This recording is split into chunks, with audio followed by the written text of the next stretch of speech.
ایسی نیند. باہر 40 نوجوان ننگی تلواریں لے کے کھڑے، ارادے برے ہیں. حضور صلی اللہ علیہ وسلم تشریف لے گئے، وہ باہر کھڑے ہیں. خطرے میں انسان ویسے ہی تھوڑا سا گھبرایا ہوا جیسا ہوتا ہے. حضرت علی فرماتے ہیں مجھے اس رات جتنی مزے کی نیند آئی کبھی نہیں آئی. کیوں؟ کہ نبی نے فرما دیا تھا سو جاؤ، صبح لوٹانا اور میرے پیچھے آنا. تو میں نے امانتیں لوٹانی بھی تھی اور پہنچنا بھی تھا. جیسا نبی نے کہا تھا ویسا ہی ہونا تھا، لہذا مجھے کوئی خوف نہیں تھا. اگر حضور یہ کہتے کہ اگر بچ گئے تو صبح یہ لوگوں کو دے دینا اور پھر میرے پیچھے آنے کی کوشش کرنا، یہ نہیں فرمایا صبح لوٹانا اور میرے پیچھے آ جانا، تو یہ تو سب ہونا تھا، لہذا مجھے کوئی خوف. یقین کی یہ دولت، ایمان کی یہ صلاحیت ہر ایک میں نہیں. ہم تو دعا کرتے ہوئے بھی پتہ نہیں اللہ کرے گا یا نہیں کرے گا. تو جب ہم ہی شک میں ہیں، وہاں تو اللہ کا فرمان انا عند ظن عبدی بی، میں اپنے بندے کے گمان کے ساتھ ہوں، وہ جیسا میرے لیے سوچتا ہے میں ویسا کرتا ہوں.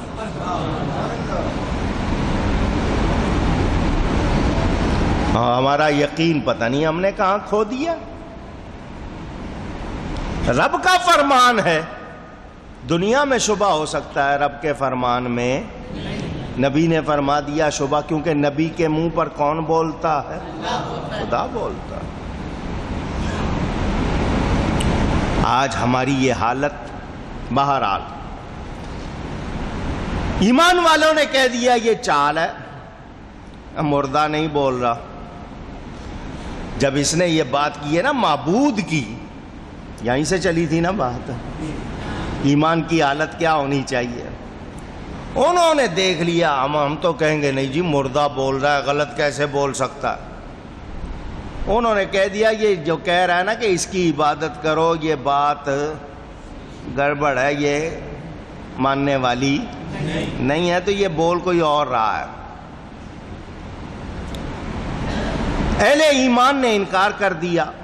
ادھر دوسرے لوگ زیادہ تھے، ارے نہیں اتنے دن بولتا رہا ہے، تم نے اچانک کہہ دیا کہ نہیں جی. جو مومن تھے انہوں نے کہا کہ دیکھو مردہ کلام کر لے ہم مان لیں گے، لیکن ایسی بات کرے وہ ہم مانیں گے نہیں. وہ منکرین تھے زیادہ، انہوں نے مومنوں کو کہہ دیا یہ لوگ جو ہیں یہ فسادی ہیں، فتنہ کر رہے ہیں، گڑبڑ کر رہے ہیں. انہوں نے ان پر ظلم ڈھانے شروع کر دیا، مارنا شروع کر دیا. کچھ لوگ ان میں سے چپ ہو گئے جان بچانے کے لیے. کیا کریں، ہم تھوڑے ہیں یہ زیادہ ہیں، مار دیں گے. اللہ تعالیٰ نے ان لوگوں پر فضل فرمایا، ان میں ایک نبی بھیجا، نام لکھا گیا ہے حنظلہ بن صفوان. ان پر صرف خواب میں وحی ہوتی تھی. انہوں نے آ کر لوگوں کو بتایا یہ جو بول رہا ہے نا یہ بت ہے، اس بت میں شیطان گھسا ہوا ہے، وہ تمہیں گمراہ کر رہا ہے. اللہ تعالی انسان کی شکل میں آتا نہیں، متمثل نہیں ہوتا، اور نہ ہی تمہارا بادشاہ اللہ تعالیٰ کی عبادت میں شریک ہو سکتا ہے، کیونکہ اللہ کا کوئی شریک نہیں، عبادت صرف اور صرف اللہ کی. حضرت حنظلہ نے ان کو واعظ فرمایا، نصیحت کی، غلط باتوں سے روکا. ان لوگوں نے کہہ دیا آ گئے ہمارے پاس سکھانے کے لیے، اور کوئی نہیں ملا، جس کو دیکھو اٹھ کے اس کے خلاف بول رہا ہے. انہوں نے ان کو پہلے ڈرایا، تکلیفیں پہنچائیں، اور کہہ دیا کہ نہیں مانتے ہو تو چپ رہو، بولو گے تو سزا دیں گے. انہوں نے جب بہت زیادہ آپ پر ظلم کیے، آپ نے ہر حال میں یہی کہا جو سچ ہے وہی سچ ہے.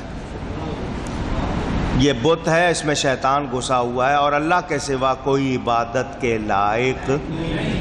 بدبختوں نے ان کو قتل کر دیا، وہ جو نبی تھے ان کو قتل کیا اور اسی کنویں میں ڈال دیا۔ یہ دوسری روایت اسی کنویں کے حوالے سے۔ جب انہوں نے نبی کی گستاخی، اللہ کا غضب آ گیا۔ نمرود نے خدائی کا دعویٰ کیا، اللہ نے ڈھیل دے دی، پوری دنیا کی حکومت دے دی۔ فرعون نے خدائی کا دعویٰ کیا، اللہ نے ڈھیل دے دی۔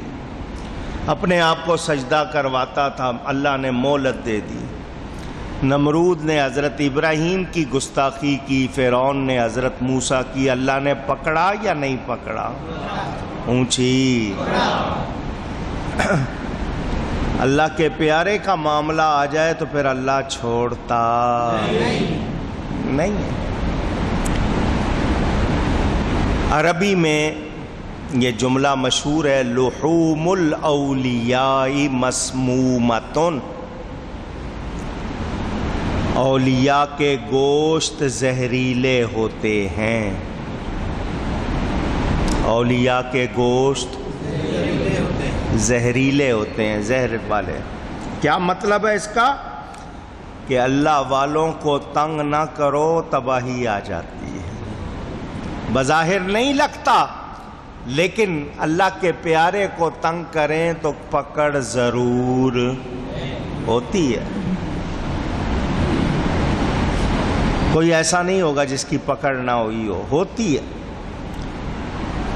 میرے دوستوں اور بزرگوں، رات کو قوم نے کنویں کا پانی پیا، صبح اٹھے تو دیکھا کہ پانی زمین میں دھنس گیا، اب پیاسے مرنے لگے۔ ایک ہی کنواں تھا جس سے پانی ملتا تھا، چونکہ اسی میں حضرت حنظلہ کا جسم پھینک دیا تھا انہوں نے، وہ زمین میں دھنس گیا پانی۔ مرد، عورتیں، بچے پانی کی پیاس سے چیخنے چلانے لگے۔ جانوروں کو نہیں ملا، وہ تڑپ تڑپ کے مرنے لگے۔ ایک ایک کر کے جانور بھی اور لوگ بھی مرتے چلے گئے۔ درندوں کا بسیرا ہو گیا۔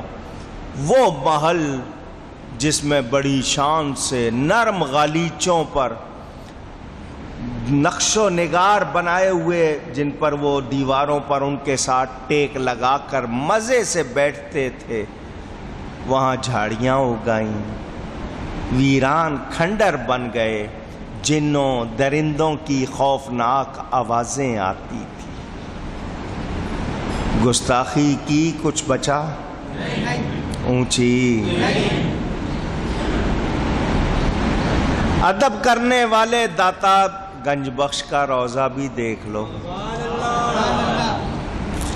گستاخی کرنے والے دوسرے لوگ نام نہیں لیتا، ان کی قبریں بھی دیکھ لو، کچھ فرق نظر آتا ہے یا نہیں آتا؟ نام نشان بھی نہیں ہے۔ ابن زیاد کے حامیوں نے امام حسین رضی اللہ تعالی عنہ کی مخالفت کی، کہنے لگے ہم نے مصطفیٰ کی آل کا نام و نشان مٹا دیا، اب ابن سمیہ کی آل قیامت تک رہے گی، مصطفیٰ کی آل نہیں رہے گی۔ شام کربلا والے صاحب کی کتاب ہے، اس میں ان کے وہ شعر بھی لکھے ہوئے جو وہ لوگ کہتے تھے اس زمانے میں کہ ہم نے نام و نشان مٹا دیا۔ آج اس سمیہ کا نام لینے والا، اس کی اولاد کا کوئی نام و نشان نہیں، میرے نبی کی آل پوری دنیا میں موجود۔ اللہ دوستوں اور بزرگوں،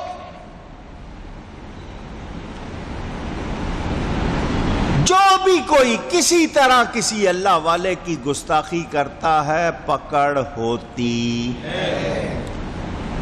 تو پکڑ سے مراد آپ کی نظر میں پتہ نہیں کیا پکڑ ہے، میں صرف پکڑ سمجھا دوں آپ کو۔ ایک بندہ نماز کو نہیں آ رہا، مسجد میں نہیں گھستا، آپ سمجھتے ہیں یار مزے کر رہا ہے، عیش کر رہا ہے، یہ پکڑ نہیں ہے تو اور کیا، کہ اس کو مسجد میں آنے کی توفیق پکڑ. سنیں، کتابوں میں لکھا ہے فرعون کے سر میں کبھی درد نہیں ہوا. آپ کہیں گے یار کتنا خوش نصیب تھا، ہمارا تو سر پھٹنے لگتا ہے، اس کے سر میں کبھی درد نہیں. کیوں؟ پکڑ. اگر درد ہوتا شاید تکلیف میں اللہ کو یاد کر لیتا. اللہ نے اس کے منہ سے اپنا نام سننا نہیں چاہا. سمجھ آ رہی ہے پکڑ کی؟ آپ کسی سعادت سے محروم ہو جائیں، یہ پکڑ نہیں ہے تو اور کیا.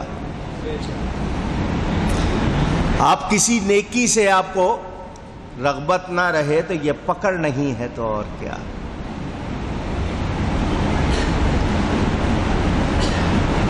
ہمیں اس کو سمجھنا چاہیے. اسی لیے کہتے ہیں سب سے بڑی کمائی ادب ہے. سب سے بڑی کمائی اونچی. حضرت سیدنا امام احمد بن حنبل رضی اللہ تعالی، 4 اماموں میں سے ایک امام، وضو کرنے کے لیے آئے. پانی چل رہا تھا، نہر یا دریا کے کنارے آئے. پہلے سے ایک آدمی بیٹھا وضو کر رہا تھا، جدھر پانی چل رہا تھا اس طرف آ کر حضرت امام صاحب بیٹھ گئے. جو پانی اس کو لگ کے آ رہا تھا وہ امام صاحب کو پہنچ رہا تھا، جانتا تھا وہ امام صاحب کو. اس نے کہا یہ ادب کے خلاف ہے کہ مجھ سے پانی لگ کر ان کو جائے، ان سے جو پانی لگے وہ مجھے آنا چاہیے. اس نے وضو وہاں چھوڑا، اٹھا اور حضرت کے دوسری طرف جا کے بیٹھ گیا جدھر حضرت کا پانی جا رہا تھا. اسی ادب کی وجہ سے بخشا گیا.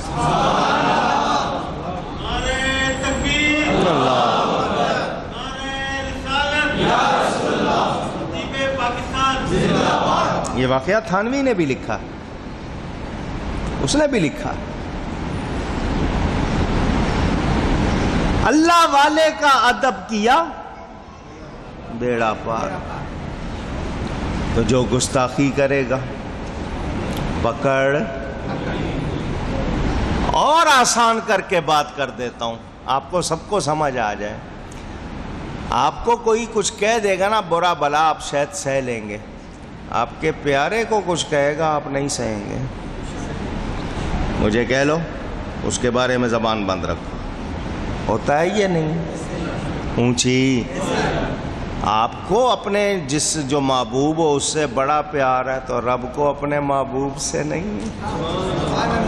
کتنا پیار ہے. اللہ فرماتا ہے محبوب ہم نے آپ کو رحمت للعالمین بنایا ہے.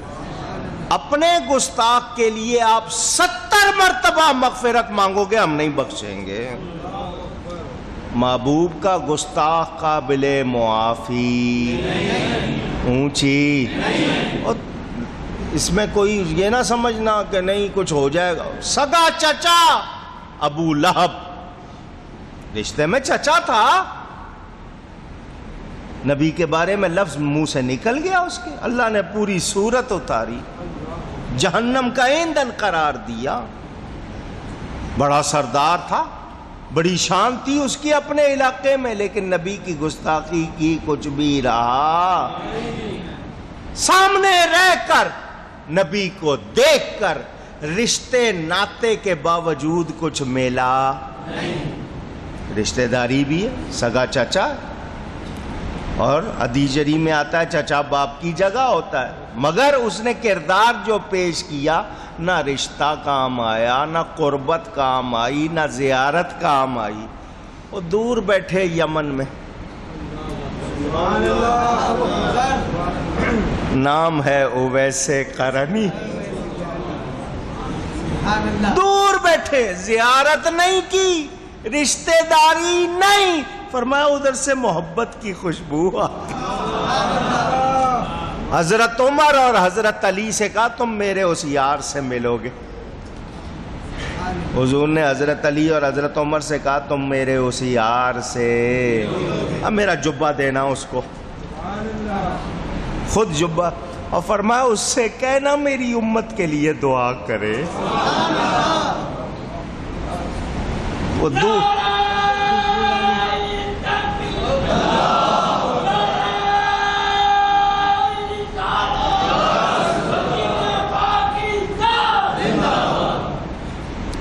محبت کی، ادب کیا، زیارت نہیں کی پھر بھی پا گئے، اور سامنے رہنے والوں نے ادب نہیں کیا، کچھ ہاتھ آیا۔ یہ ادب سب سے بڑی نعمت ہے، سب سے بڑی کمائی ہے۔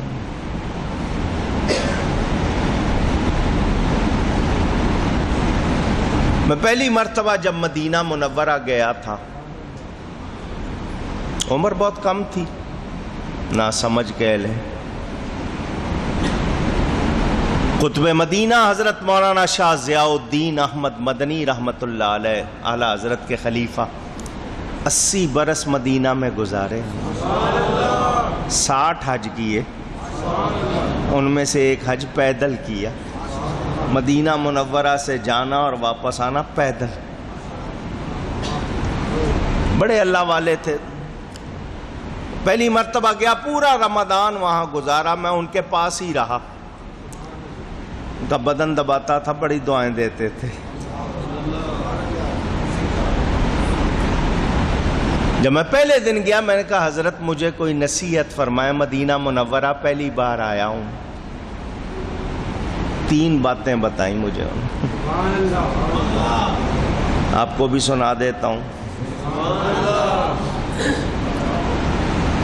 فرمایا ایک تو آگے والی صفوں میں نماز نہ پڑھنا،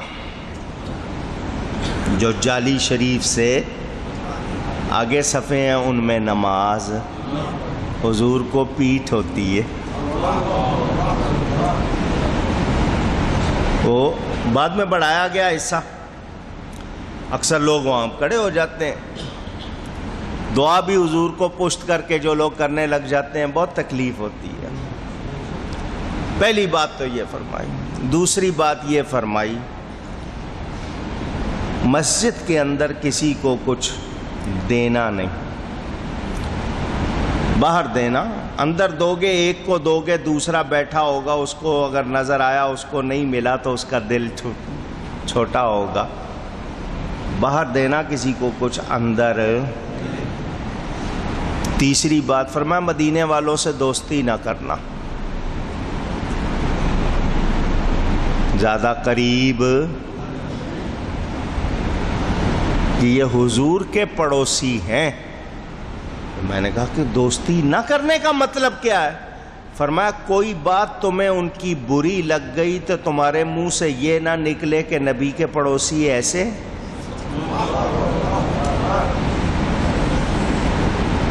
دنیا داری ہے، آدمی ہے، انسان میں کمزوری ہوتی ہے، تو حضور کے پڑوسیوں کے خلاف منہ سے بات نکلے یہ اچھا۔ 3 باتیں سکھائیں۔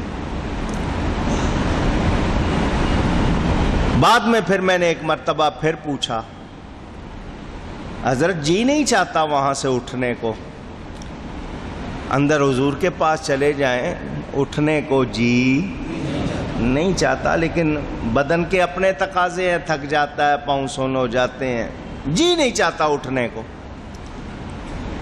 فرمایا کتنی زیادہ نماز پڑھ لو گے، کتنا زیادہ عبادت کر لو گے؟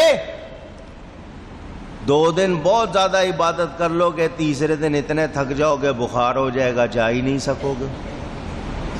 فرمایا بس جتنی دیر وہاں رہنا ہے ادب سے رہنا، جسم میں سستی محسوس ہو فوراً باہر آ جاؤ، سستی کے ساتھ وہاں بیٹھنا، اور وہاں بیٹھ کے دھیان کہیں اور جانا۔ سوچو کس کی بارگاہ میں بیٹھے، ادب کیا ہے یہ؟